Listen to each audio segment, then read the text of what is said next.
Texas Tech Red Raiders head coach speaks to the media after losing to the Virginia Cavaliers in the national championship game on Monday, April 9, 2019. Hello friends, and thank you for your time here over the years. It means the world to me. I hope you'd agree that this has always been a you-focused space. You ask the questions, the answer monkey dances. That's the way it has always been and that's the way it will always be, but I need a few paragraphs right now to get something out. We've gone too far with replay. We've gone too far in football. We've gone too far in baseball. And we've now sure as shoot gone way too far in basketball. For as long as basketball has existed, this is Texas Tech's fault, but now we are so married to technology and so terrified of some twerp saying well actually that we break these things down frame by frame like a Zapruder film to make a call that has never been made. That ball was deflected out of bounds by the Virginia player. That it barely, maybe only if you go super slow-mo at the right angle, grazed the bottom of the Texas Tech player's finger has been inconsequential since the beginning of time. If this happened in a pickup game and the Virginia player claimed it was his ball, the game would be over. There would be a riot. Punches would fly. This is not throwing the ball off the opponent's leg out of bounds. This is a common basketball play that has now been completely redone. This is a man stealing a base clean, but being called out after 3 minutes because the replay showed his foot came off the bag for 0.000001 seconds on the slide. This is too much technology and not enough common sense. This is basic spirit of the rules stuff here, and in a world in which there are already way too many long stoppages, we've just invited more. You would need to look hard to find someone more pro-technology than me. These advancements have made our games more enjoyable to watch on OLED screens, easier to understand with tools like NFL's Game Pass, and more interesting to analyze, Fangraphs, Baseball Reference, Pro Football Focus, etc. But we have to be the ones using the technology, and not allowing the technology to chew up our games.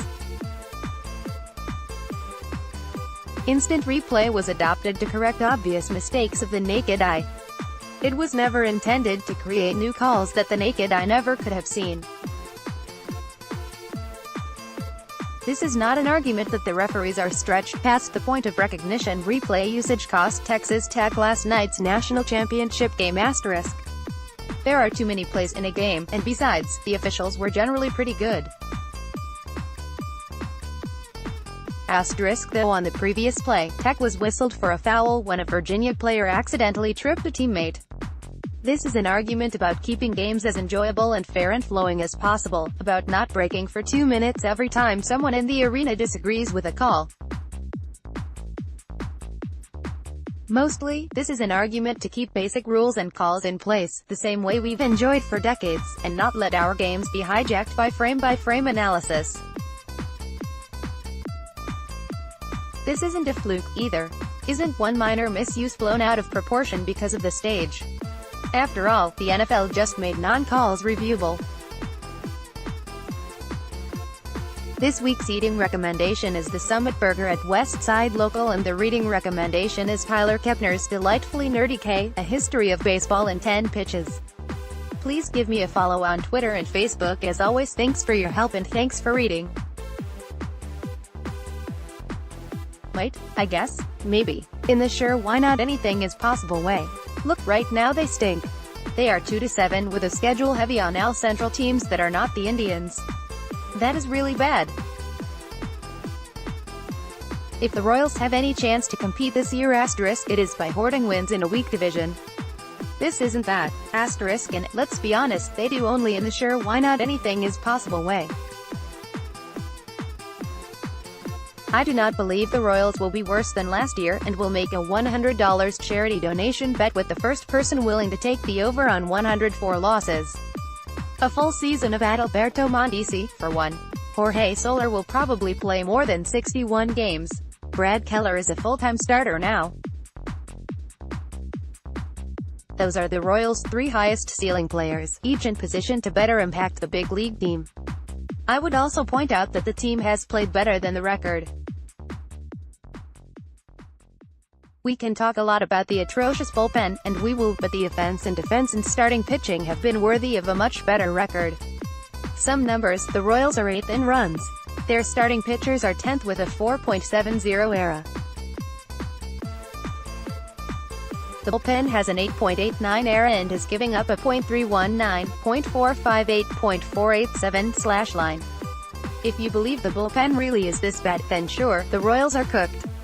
More than 100 losses would be a safe bet. But if you believe that no bullpen can really be this bad, and not just because the Royals have a few arms in the minors, then things will start to level out. I happen to believe that the Royals have a below-average bullpen that's performing poorly, in part because there are no defined roles, but that more productive days are ahead. Of course, I also didn't think they'd lose 100 games last year.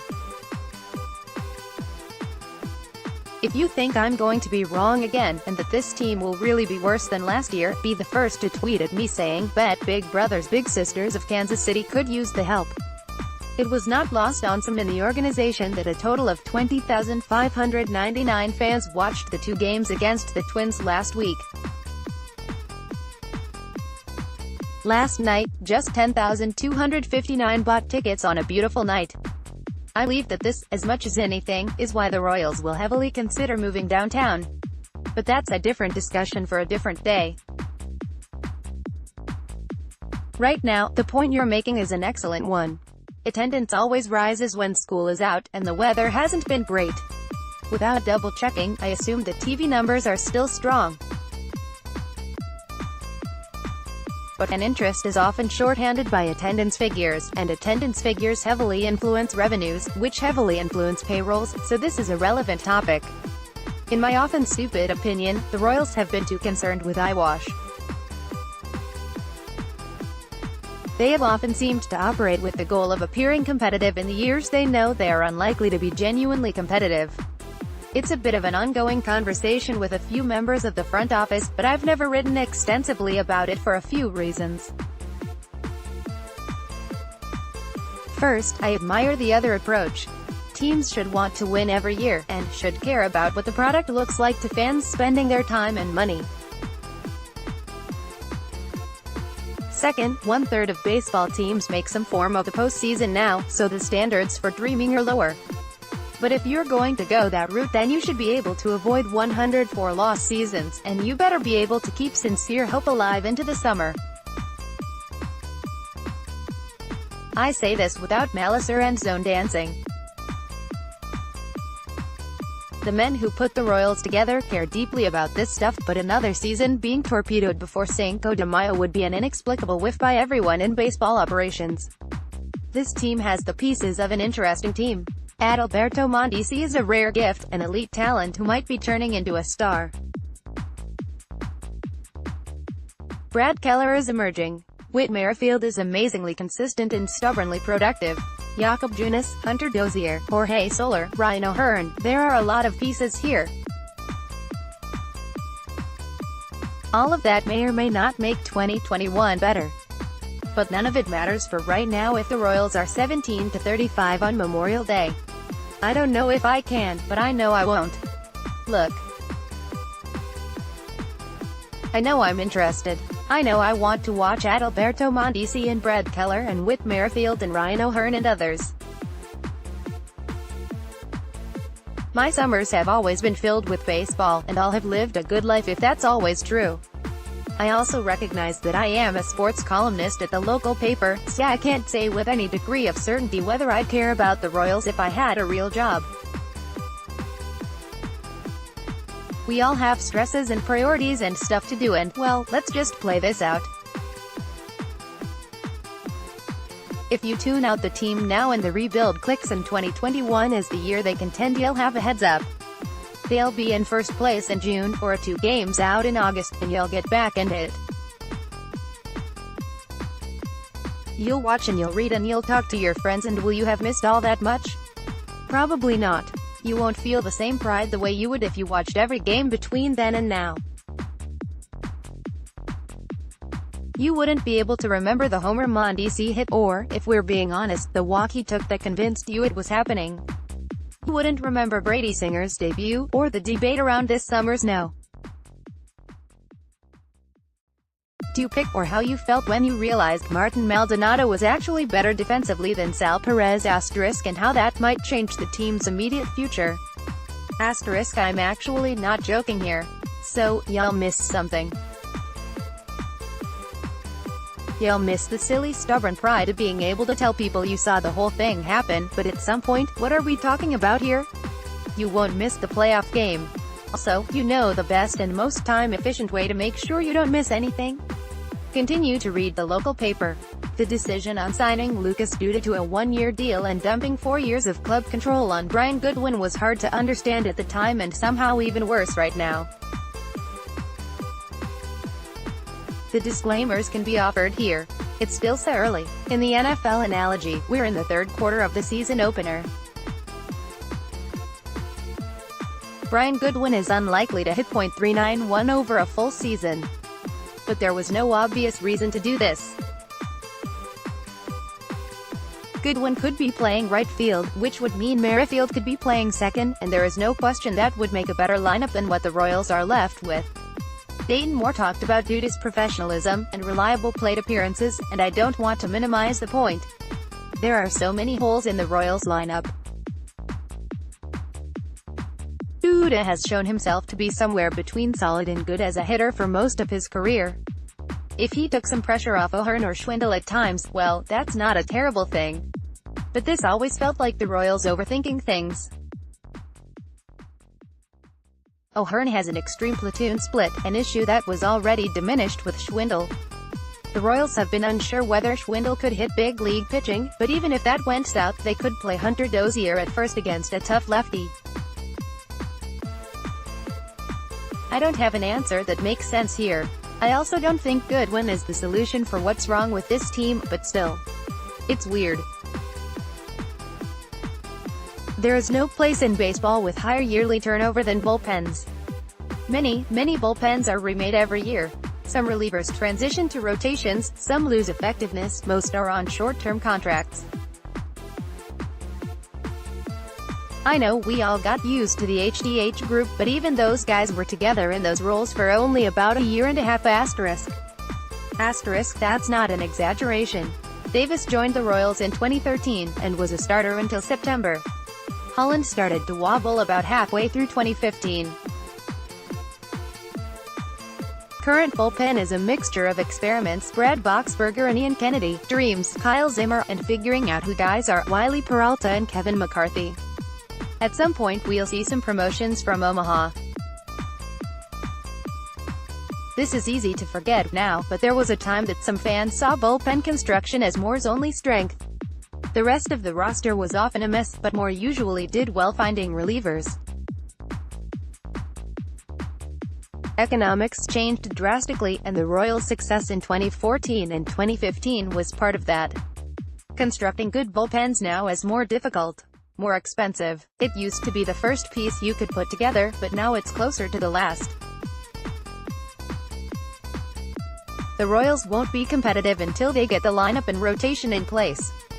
The front office certainly didn't think the bullpen would be this bad, but if the rest of the team looks contenderish, then I think you'll see them transition away from experiments and dreams and figuring out who guys are. Oh, sure, absolutely. If the big league team loses 125 games, and Moore develops a habit of mooning the opposing team just before first pitch, and he's caught stealing and sniffing David Glass dress shoes, then absolutely, he's gone. Other than that, not so much. Now, I know I've said this before here, but I do believe there's a path for Ned Yost to be replaced. Maybe replaced is the wrong word. I don't mean to imply fired. But I do believe there are some in the organization who've wondered how consistently and deeply invested he is in the process. Yost has a good life, and no matter what, he'll be inducted to the team's Hall of Fame someday.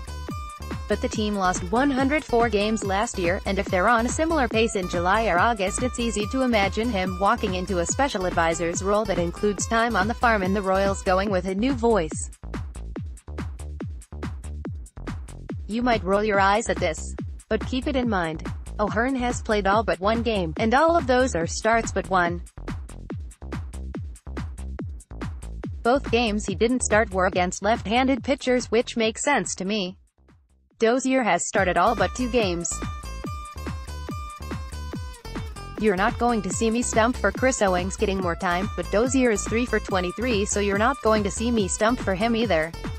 Also, you might be using young players as a synonym for long-term control, but Hamilton is only 2 months older than Goodwin. Again, I didn't agree with the move on Goodwin, but it was never a matter of him or Hamilton. I don't think Hamilton is a long-term fit for the Royals, and I don't think they see it that way either. He's an investment in the pitching staff. He covers a lot of ground, and in a big ballpark with young pitchers, that's a valuable thing. Okay, I'm disclaimering here, because I know I sometimes take these questions too literally. If your overall point is that the Royals are going to have to keep turning the roster over, particularly as it relates to the bullpen and younger arms available in the minors, then we are in absolute agreement. Moore has often said you need 40 games to have a feel for what a team is. The quarter pole of a season, and we're not even to the quarter pole of that quarter pole yet. Change will come. That was always the plan. Get another week or two like the last week and it'll come faster than originally expected, though still slower than a lot of fans would like. Hell yes, there are reasons not to. And I get it. This draft is deep enough that a talent like LSU's Greedy Williams may fall to no. 29, and Ramsey would want a new and very large contract soon. But Ramsey is a top-shelf talent at a position of need. Draft picks tend to be overvalued. Ramsey is due $7.4 million in 2019, and a decision on his 5th-year option, 2020, would need to be made by May 2nd. That's all palatable. Trading for Ramsey would officially turn a position of weakness into a strength for the Chiefs. I don't know if they could hold on to him long-term, but 2 highly motivated seasons from a top talent at a premium position of need is a heck of a return for the no. 29 overall pick. Now, this all comes about after a Bleacher Report speculation, so this is the silliness we find ourselves in, speculating about speculation. My guess is it would take more than the no. 29 pick to get Ramsey, and if it would also take one of the second-round picks or another pick in the future, then this becomes a different conversation. Also, it's probably too obvious to mention that Beach should and will be influenced by Steve Spagnuolo's opinion. If Spagnuolo thinks Ramsey is overrated or not worth the trouble, then this is a waste of time. If he thinks Ramsey is a star, then maybe you go do it. The Chiefs are really close with this thing. Making NFL predictions about one season based largely on the results of the last season is an efficient way to look like a fool, but it remains true that Patrick Mahomes and Andy Reid were good enough to drag the league's worst defense kicking and screaming and straight into overtime of the AFC Championship game. Even marginal improvement on offense would be enormously important. Ramsey would represent more than a marginal improvement. The club is fine. The club is good. The club will probably again prove to be one of the best in its league, and compete for a championship. All of that is a judgment by MLS standards, which is sort of the point. You might have seen where Sam McDowell reported a dozen Monterrey players would qualify as designated players in the MLS. In other words, the lowest paid player in Monterrey's best 11 is likely richer than Sporting's highest paid player. Money isn't everything, but it does buy depth, and it does buy talent. So I'm not sure Monterrey versus Sporting is the relevant question, particularly since that's as far as any MLS has made it in the CONCACAF Championship League. The relevant question is how MLS can close the gap on Liga MX, and here it's worth noting that MLS trails both England's Premier League and Mexico's Liga MX in popularity in America. The short version of how MLS does that is pretty simple: grow media rights revenue, and reinvest that cash into talent, both in salaries and the pipeline, hopefully creating a sort of feedback loop that pushes MLS closer to the world's best leagues. That's a complicated process, though. MLS TV ratings are generally poor, and the future of sports rights fees is both uncertain and complicated. Securing more money and enough more money to close the gap on talent is a big challenge. There's a lot to be optimistic about. Demographics and interest polls indicate a bright future for soccer in America. MLS is still relatively young, and in just a short time, 5 years, even, the talent has increased substantially. Who knows what it'll look like in another 5 years? My main concern about the league is whether it is expanding too quickly, that the bang of the expansion fee in new markets is not worth diluting talent at a point when the league needs more talent to become more relevant on television. So, yeah, like we said, complicated. But until those bigger issues are better addressed, I'm not sure we should ever take an MLS team losing in the CCL as anything other than the expected result after a nice run in the tournament. After all, it's not like Sporting couldn't compete overall in Liga MX. Toluca is a playoff team in that league, and Sporting won that round. But the gaps remain. This is a ridiculous thing to say, because I'm not sure Mondesi has ever touched or thrown a football. I know he doesn't follow the sport, but I believe he might be a star quarterback, and if not then, probably a top receiver. He's 6'1" and 190 pounds. For reference's sake, Patrick Mahomes is 6'3" and 230. Baker Mayfield, who some thought was too small to be a star, is 6'1" and 215. Mondesi would be heavier if he was a football player, and he'd be one of the NFL's fastest players. He obviously has enough arm strength, and you never know how different sports would translate, but his baseball IQ is strong. It would stand to reason that if he grew up with football he'd understand that sport well too. This is an interesting point, and something I think about fairly often, because multiple baseball scout types have made the point that if Mondesi grew up in the States he probably would have gravitated to football or basketball. He's just so supremely gifted. The speed, the agility, the arm strength, the hand-eye coordination, the mind. It's hard to imagine he wouldn't have had a future in just about any sport. This has become cliché by now, because it's mentioned in every broadcast, but Mahomes was a star baseball player before football stole him away. Michael Kopech is one of the baseball's top pitching prospects. MLB.com ranked him 18th overall before this season. He was also a high school rival of Mahomes, and told me he thought Mahomes was very similar as a baseball talent. You don't think the Royals could use young pitching talent, do you? Well, thanks and, shoot, sorry guys, this is awkward but I lost a... Oh, here's the link. One line I couldn't fit in there. Scott Gaffney was an assistant coach on Keller's high school team. He was a bird dog scout for the Royals, so the first one to tip them off, but he worked closest with the outfielders and hitters. Asked how Keller was a hitter. Gaffney laughed. Let's just say he was a work in progress. Gaffney said.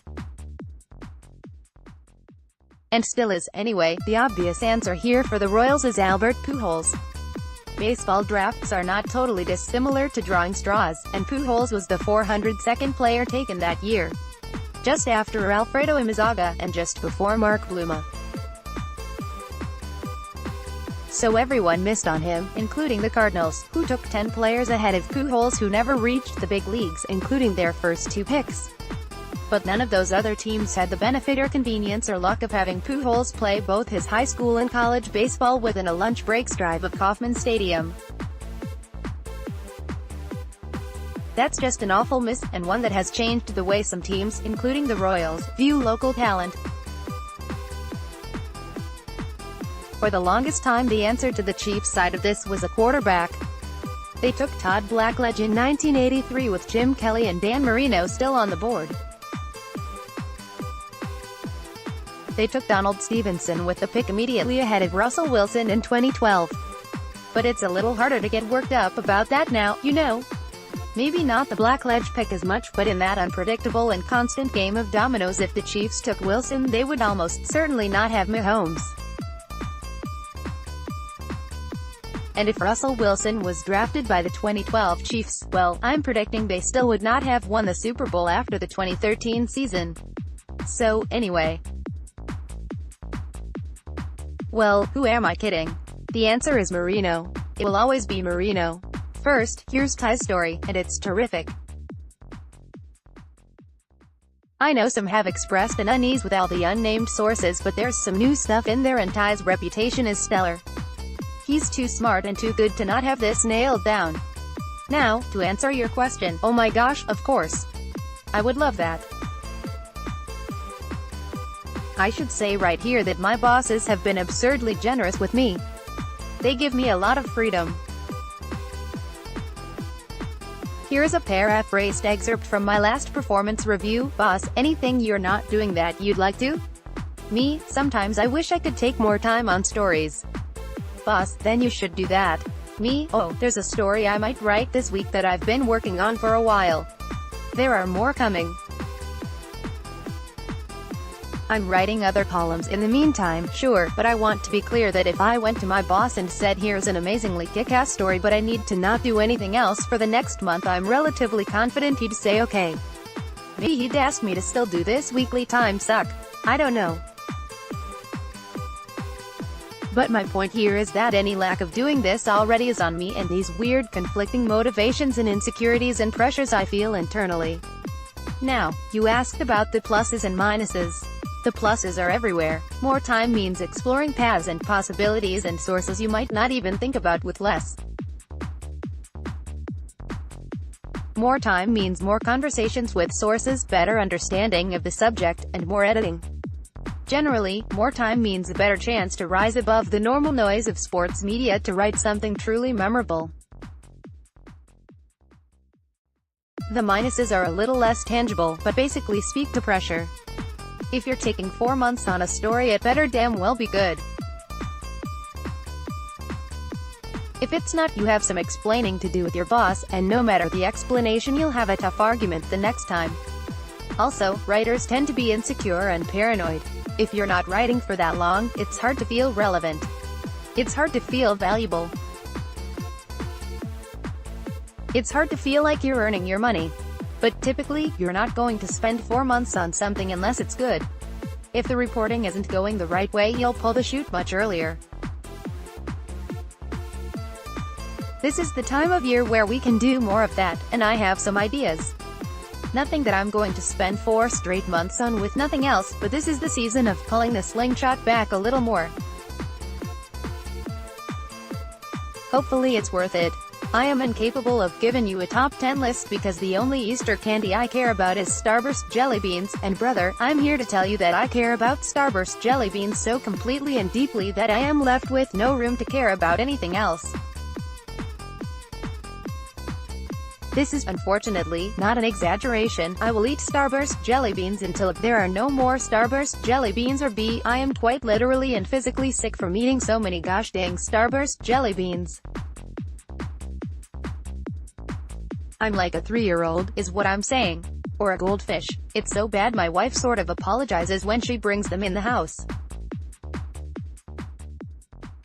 Like, she's trying to be nice.